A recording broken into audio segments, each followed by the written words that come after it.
Berserk episode 2 of the new anime is in the books. Watching this show, I know by the people that commented on my first review that fans aren't particularly happy around the direction that this anime is headed.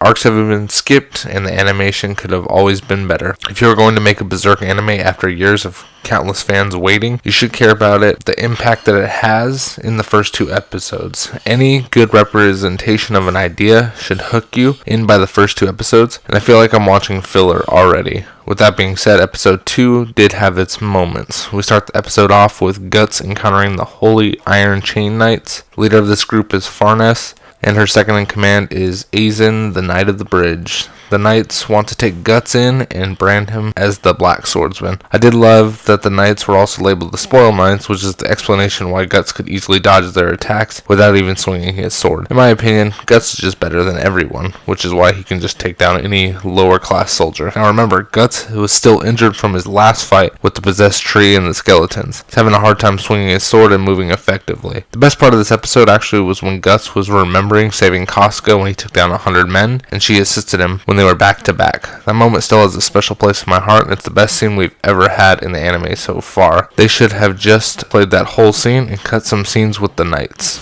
Guts was also pinned to a tree at one moment in the episode and totally sliced 4 dudes in half with one swing of his sword. That forced Aizen to step out onto the battlefield to face Guts, or Aizen. They could have set Aizen up for a better story, him on the bridge protecting one man against countless soldiers.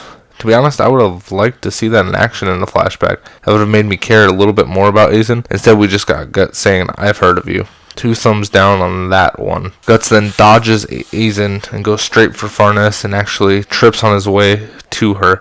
She actually stabs him unconscious. The reason I don't like this is because Guts is a way better soldier, and they note that Farnes didn't have any training. Like, she never actually killed somebody or even stabbed somebody. Yeah, I don't like that, just because Guts is way better than that. Now the Knights strip him of all his armor, and we actually see that Guts is carrying the idol from Griffith. The red is obviously absent because Griffith already used its summon ability. The Guts and Griffith moment was unnecessary, like the flashback. We already know Guts' position with Griffith, how he felt about him, and how he feels about him now. I feel like he just needs to really look back on who Griffith was and kind of just get over that. I want more Guts and Casca, to be honest. Guts fights for her to regain her memory and kill the bastards that did this to him and her. They were going to start a life together. Instead, we get in more depth with Furnace, and she whips Guts because of her beliefs. Now, it's all fine that other characters can be implemented, but it's episode 2. Like, where are we going with this? Like, I understand that it's a different arc, but we should have just started with Black Swordsman. Now, with Griffith,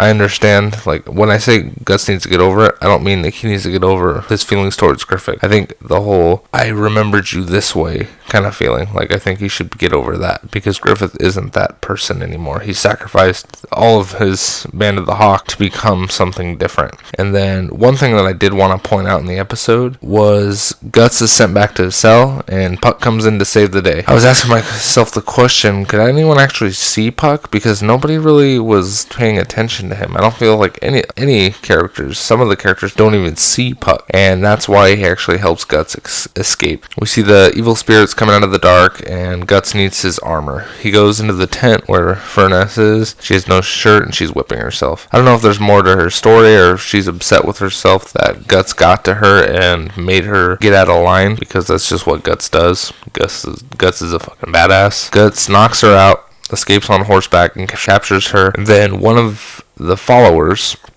follows Guts on horseback as well.